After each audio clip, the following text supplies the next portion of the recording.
I'm Joe Kane. I'm Sal Conca. And I'm Wayne Heckler. And this is the Imperfect Podcast. Don't forget to check us out at hecklerkane.com and download our episodes for free on iTunes and SoundCloud. To the bumper.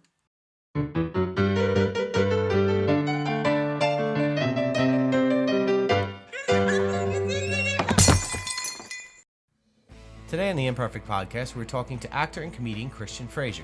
He's best known for his work as Henry Weaver on Fox's Gotham. Let's check him out. Christian, welcome to the Imperfect Podcast. Thank you for having me. I'm excited to be here. Awesome, man. We're excited to have you. Not so long ago, we actually got to meet face-to-face at the MixKnowledgy event here in New York. So you did a great panel. Why don't you tell us a little bit about what the panel was that you spoke on that day? Oh, man, that was actually pretty awesome. The MixKnowledgy was a networking event with actors, filmmakers, directors, a lot of people in the entertainment industry. And there were some casting directors there, PR people, actors, executive producer, Matthew Penn, which has done like over 200 shows. It was actually a great opportunity to meet him. Some of the shows that he's done, like Law and Order, which I actually worked on. And also he's got, a new show called Queen of the South. So he's active, and everybody that was there was active and busy in the industry. So it was good to hear something from people who were in the industry, because a lot of times when students go to school, they're talking to people who have retired or not really working in the industry. So to hear the feedback and the information from people who are actively doing it was so valuable. Yeah, for sure. It was one of the first events like that we've attended. We had Erman on the show before here talking about Gun Hand, which is a Western that they're currently crowdfunding. So we've come full circle, and meeting somebody at the event, we actually finally got you on the podcast. And I know you were billed that day because you were listed as having been on Gotham, which is one of Joe's favorite shows. I love that show. I'm a huge Batman fan. You know what? And you're obviously a comic book fan with your shirt there. Since before, when I heard that they were actually doing this show called Gotham, I got so excited about it. And I was like, I want to be on that show. That's the kind of show that I want to be on. And it's not every day that, your dreams actually get to come to fruition. And I actually got, to work on the show. I went in there to meet with them probably about 10 times before I actually ended up working on the show. They kept bringing me in to audition, but every time I auditioned, it was for a much larger part. And then the Henry Weaver role came about, and I went in and auditioned, nailed it. I mean, I got the call, I think, before I got home. Like, they want to use you, and the rest is history. Cool. Hey, that's a really cool shirt, because it's a cool Superman shirt, but you look like you have the cape on with the collar there, the collar. I really like that. That's cool. I have like so many different Superman shirts. I'm a big Super fan. So I have like Superman shirts, Superman jackets. There's a Superman, hold on. I got a Nice. Love it. Sometimes like layered down, like I might have the Superman hoodie, pull it off. I got the Superman shirt on. I have a question for you. Did you wear that Superman shirt on the Newsday article? I did. Nice. Yeah, that's awesome. I lost 70 pounds. That's how I actually made it on the front page of the New York Post. They were talking about New Yorkers that had amazing weight loss stories. And I used to be, a lot bigger. And I was like, really, it came down to the point where at casting, I was like, I hope they don't ask me to take my shirt off. And I was like, you know what? I got to get in shape just in case they do ask me to take my shirt off. Right. Now, you were also in the military. I'm sorry. You're also in the military. Is that correct? Yeah, I was in the military. I was in the Navy for 8 years, way long time ago. I actually joined in 1988 and actually went through Desert Storm, Desert Shield back in the 90s over there, and then I spent a couple years over in Japan. Cool. Well, thank you for your service. Yeah. Thank you for service. Very much. I appreciate it. We've had another veteran on the show before. I don't know if you're familiar with Marshall Teague. He's an actor. He was in Roadhouse. He fought fame. Patrick Swayze at the end. That guy, that fight. Oh, nice. Yeah. There's actually a whole group. They were really big here in New York, but it kind of died down in New York. But they are still very active in California. There's actually called the Veterans for Film and Television. Oh wow! And hopefully they'll get active again here in New York, because they did a lot, to help veterans be introduced to the studios and executives and things like that. To help veterans who are in the business, to be able to get some work. Of course. Yeah. Well, before we get ahead of ourselves, we jumped all over the place already. I know we're on no sort of format tonight. Yeah, let's wrangle it back in, which is cool. And where did you grow up? Are you a native New Yorker? I'm actually from Newark, New Jersey. I was born and raised in Newark, New Jersey. From there, I had some family, and my father came back and forth from Brooklyn. So when I was 5 and 6, I actually lived in Brooklyn, for a year or so. And then I moved back to Jersey, spent most of my time in Jersey, and graduated from high school, went to Bloomfield Tech out in Bloomfield, New Jersey. Mm-hmm. And I graduated on a Friday, and on Monday morning, I was actually in boot camp. So before the military thing, were you a theater kid? Were you just making movies at home with your parents' camcorder? Where? No, actually, I really wasn't into the business, didn't have any desire to be in the business. I was not one of those who did plays in high school or anything like that. I mean, I went to an inner city school. We barely had, I think the only sports we had was basketball. Mm-hmm. And that was it. So I didn't really do theater or anything. And I kind of fell into the acting game by accident. I was actually working in the technology industry for AT&T, knocking on doors, and knocked on this talent agency. And the person was like, look, we don't have anybody like your type. We need people like you here, now. It was like, oh, please come, So I was like, oh, sounds interesting. A couple of weeks later, I submitted some pictures, and they put me to work, and I kind of got bit by the bug. I worked for commercials. I started in the business in Florida and worked on commercials for Disney.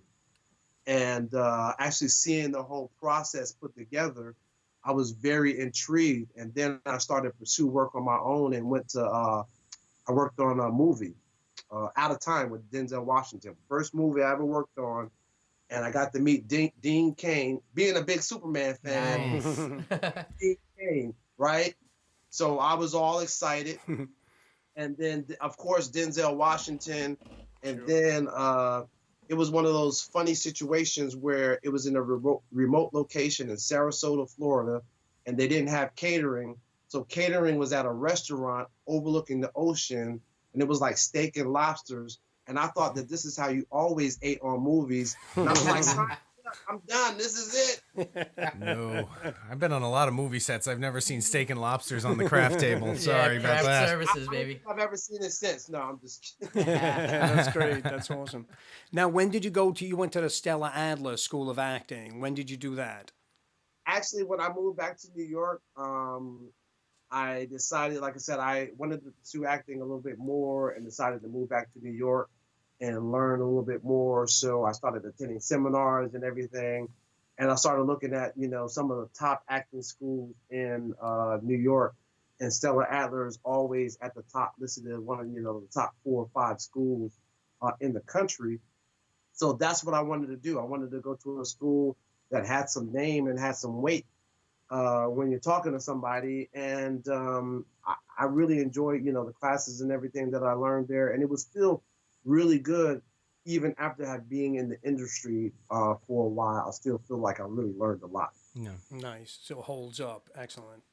For Well, sure. I mean, our whole philosophy is you're always learning. You're not just stagnant. You're not just going, okay, well, I did it, I'm done, and now what? Same thing like a musician. Yeah, right? You're never really done. You're never really done. You're always learning. No, you're always you're- crafting your art. So Oh, definitely. You're always, I feel like I'm learning every time I watch television. Like, I'm learning every time I watch an actor, every time I go to a movie. I watch movies. I feel like as an actor, we should watch movies differently. I really kind of watch it from a director's perspective. I feel like, I feel like that's the natural progression for an actor. Like, you want to do it, and then ultimately you want to direct. And that's definitely one of the things that I actually do a lot of directing and stuff like that on my own now. A lot of shorts, music videos and things. So that's definitely the direction that I want to go. And you've got to basically be able to learn the entire filmmaking process. It's so I know how to edit, I know sound, I know lighting, I can operate the camera, I'm a DP, as well. So I think that it also helps you as an actor when you understand the whole process, at the end of the scene, when you're finished, you don't just cut and walk away, you pause for a little bit, leave a little space for that editing, room. Yeah. Right. Excellent question. You're right. In this business, you have to do it all. You have to understand every aspect of it. You never know what job you're going to get, too, or offered. Well, I feel like the industry has really changed a lot over the last, I would say, 5 to 10 years. And that give an example, a lot of news reporters had to become cameramen because they can't, news stations can't afford to have a cameraman and a reporter. Reporters got to carry the equipment, go out there, set it up and everything like that, and get on camera and report and do everything. So I feel like even from the acting side that we have to, because I still feel like I hear a lot of actors resisting the change, but, we've got to produce, we've got to write, we've got to direct, we've got to do it all basically, because if you just sit around and wait for a job to come, is probably not going to happen. Right. Yep. And that's some of the conversations that we have all the time as an independent film production company. We realize that, we need to just go out and make our own projects. If you want to act, write something you're going to act in yourself. Get a camera, go out and do it. Go out and shoot it. Show your chops off. Create your own acting reel, right? I mean... And get as much gigs as you can at the same time. Well, of course, while you're still looking for gigs, of course. We want to get paid. You still got to pay the bills. So you're still looking for gigs, but at the same time, I feel like you can actually do a lot more meaningful work in the indie world and doing stuff like that on your own. I can work on a major television show or a film, but unless you're the lead character in the film or the show or whatever, your interaction is going to be but so limited. So to be able to do more and to get more depth out of you as an actor, write your own stuff. Who is actually going to be able to write more better material for you than you, because you know what you can do. Absolutely. Now, Christian, you're a stand-up comedian as well. So that's kind of cool. I love, I've been watching comedy since I was a kid. It's funny because I have a friend. My friend is Richard Pryor's son, Richard Pryor Jr. Actually lives here in New York. And I was watching Richard Pryor really when I shouldn't have been watching Richard Pryor. Right. We all were. I think that's a common theme. I remember recording Richard Pryor on a VHS tape, and my mother finding it and like, "What are you doing watching this filth?" And like, she recorded some soap operas over it, and I was devastated. But I've always watched comedy since I was a kid, and it just became very natural to me. I mean, I watched every comedy show. I watched all the talk shows, and so it just became a natural thing. So when I moved back to New York about 6 years ago, I actually decided to do my first stand-up. And what was so interesting about it is that the casting director from the Chris Rock show was there. And so when I finished my stand-up, she said, "Oh my gosh," she said, "you were so funny." She said, "You were great." That gave me like all the confidence in the world that I needed, because she worked with Chris Rock, JB Smoove, and Wanda Sykes. Nice. Awesome characters, yeah. So, I don't do it as much as I would like to, because there's really not a lot of money in comedy. No. Yeah. Right. I mean, you always hear about comedians touring around the country, living in like, flea bag motels and eating hamburgers and fries, 6 days a week. Right. And I choose not to really live that life.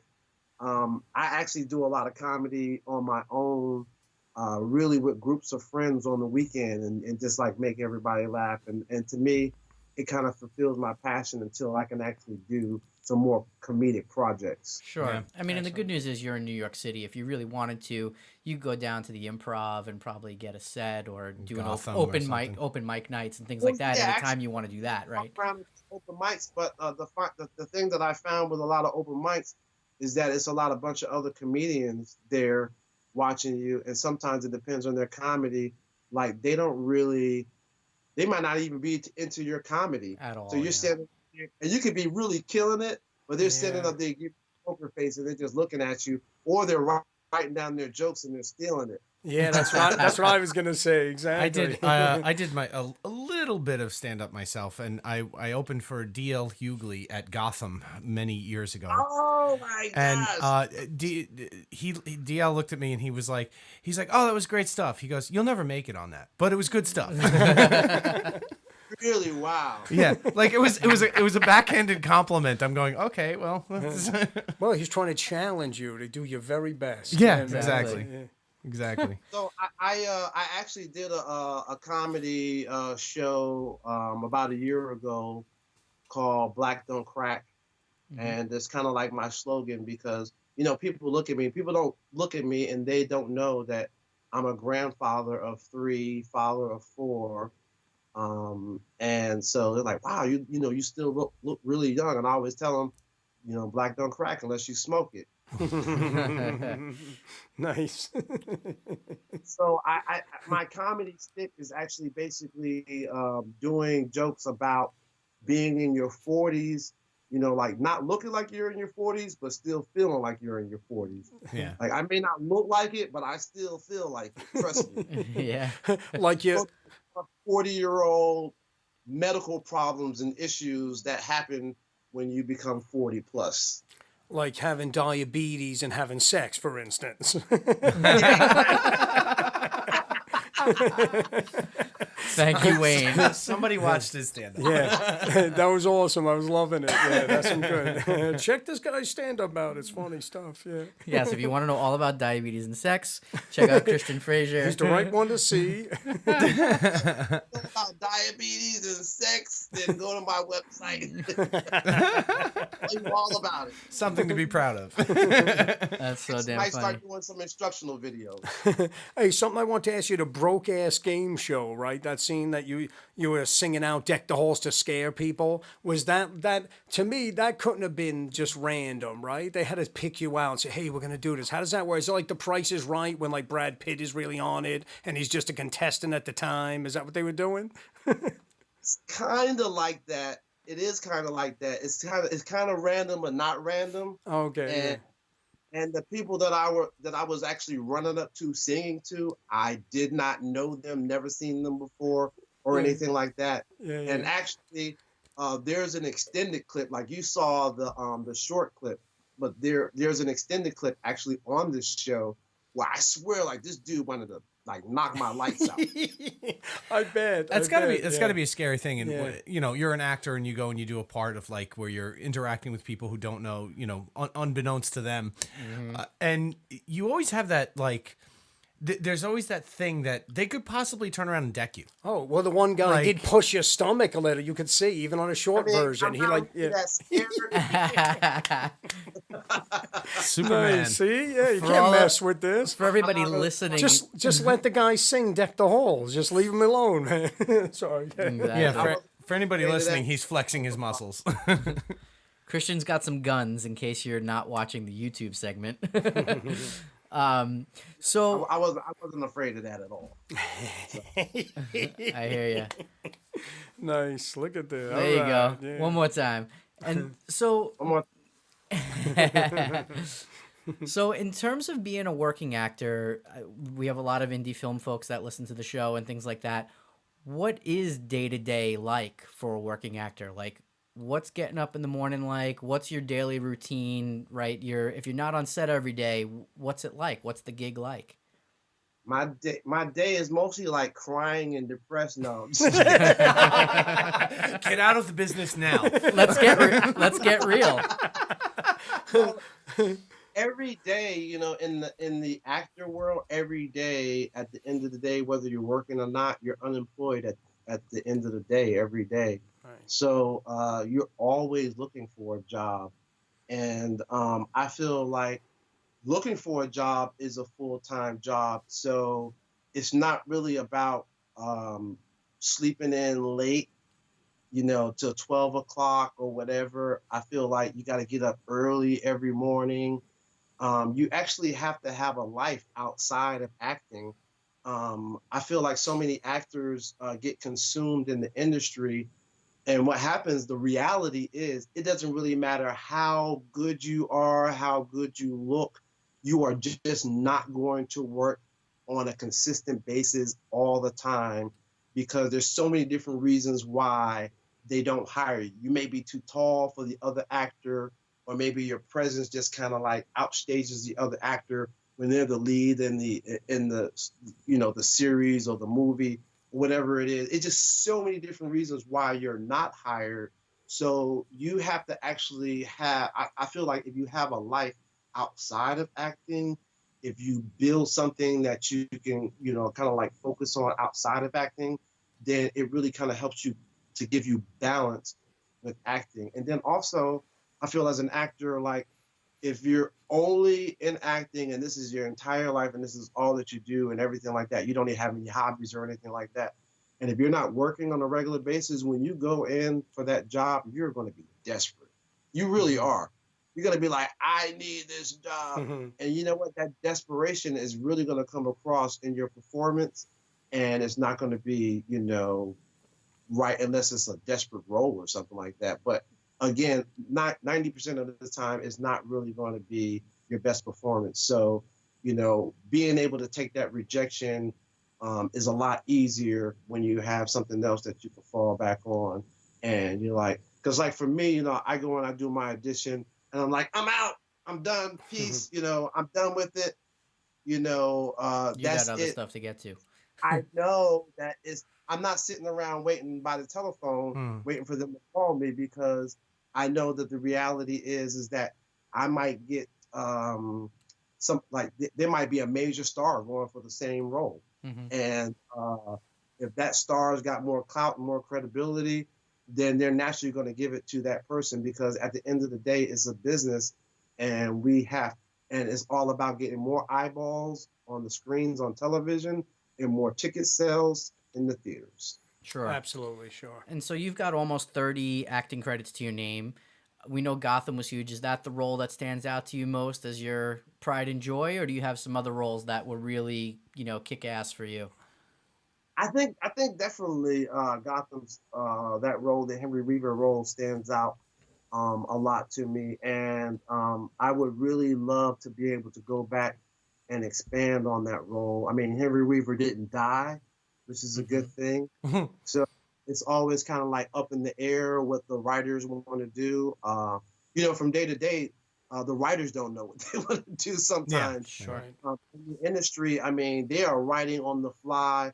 I've gone into work on some projects where I'm talking about major projects on major television networks, where we went in and they said, you know what? We actually don't have a script for the day. Wow. Wow. We're going to pay Good luck. It does happen. So Sure. sometimes things are being written, literally on the fly. So, you got to be prepared as an actor mentally, to be able to handle that, so it's a lot of pressure, but, it is what it is. It's the industry. From a financial standpoint, are there any roles that you just took because you needed money, because you had to do it, and that you regret? No, I haven't really gotten there yet. or you're too polite to tell he's us. hopeful. I don't want to talk about it. There's nothing that I've really done basically for the money, because before I actually got into real estate, I was a big time real estate dude in Florida. I was like one of the, I think in Century 21, I was like the top 4 Nice. agent in the entire state. So money doesn't motivate me as much. I mean, I like to eat Yeah. and everything like that, but I'm not going. I turn down roles. Put it like this: I turn down roles all the time because I feel like it's not a right fit, or it just, if it's not going to advance my career, what do I need it for? Right. For sure. Yeah, you want to be selective at a point, right? So thinking back to that audition for Gotham, is there something particular that you think you did that day that got you the role? Or was it something that the casting agent was looking for particularly that day? I guess in terms of what I'm really looking for is, what tips do you have for folks going into auditions to be able to land a role? Well, the one thing that I would say about Gotham, and I'd like to give a shout out to the guys over at Bo and Misha. They actually do a really good job at casting. And one of the things that I noticed that they always do is they always ask the actors, do they watch the show? Mm-hmm. And you'd be surprised at how many times I hear a lot of actors say no. And I think that for me, because I was a fan, I watched this show and I understood the characters, and I understood the characters that I was playing against. And I think that really helps you to give a great performance, because you understand what that character is all about. So basically, you can give it properly.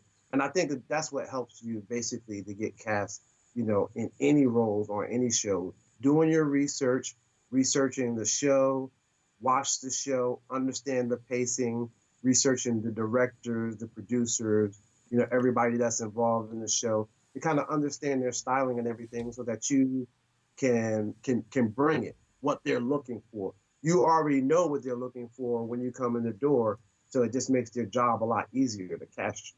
That's excellent advice, Christian. Yeah. Yeah, that's really great. I mean, that's I think the number one takeaway I think everybody's going to have from this interview with you. So give us a little glimpse of what's in store for the future. What do you got coming up? I've actually been talking to a lot of different television shows, some franchises, even a couple of movie franchises. So I'm just kind of like waiting in the wind to kind of see what's happening. I've, talked to some shows about some recurring roles on, I've auditioned for some recurring roles for shows, and I've had some of these casting directors again. A lot of times the casting process is, you may have to audition for a show 10, 12, 15. A friend of mine auditioned for a show 16 times. Actually, no, 18 times, he told me. But he ended up becoming a series regular and worked like 7 episodes in an entire season. So, it was definitely worth it. But sometimes the casting director or the casting people, they really like you and they love you and they want you to be, but they're trying to find the right fit for you, basically. And sometimes it's a process. And honestly, coming from the actor's side, sometimes it sucks. Sure, of course. Very stressful, right? Long, drawn-out process. You're going in, but then what you have to do is you have to look at the positive side, is that this casting office is calling you back in over and over and over again.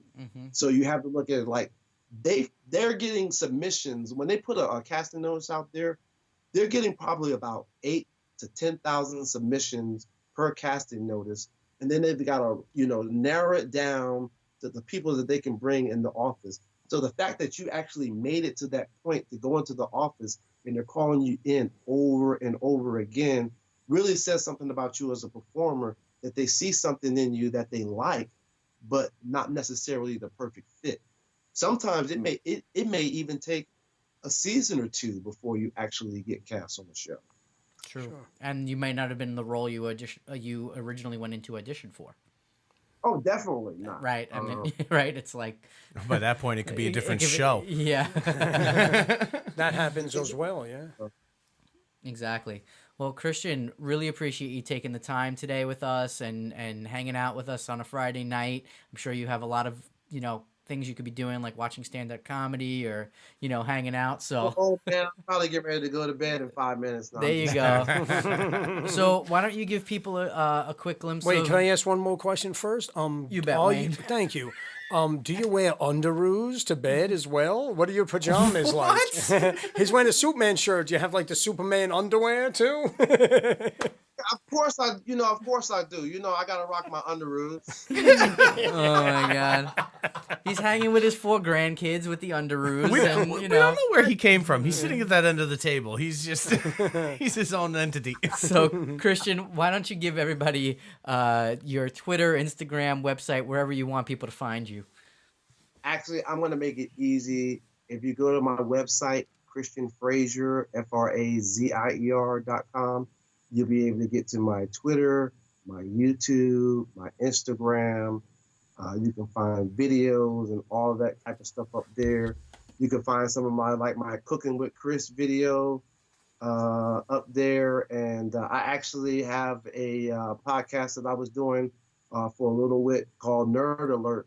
And you can actually find that up there. And it just talks about new shows and things that are coming out this year, and new films, and some reviews about some of the films that we've seen recently. Awesome. Well, Christian, thanks again. We look forward to seeing you in the future. Hope we get to keep in touch, and we'll talk soon. Good luck with everything. Thank you on the show. I appreciate it. Have a great night, guys.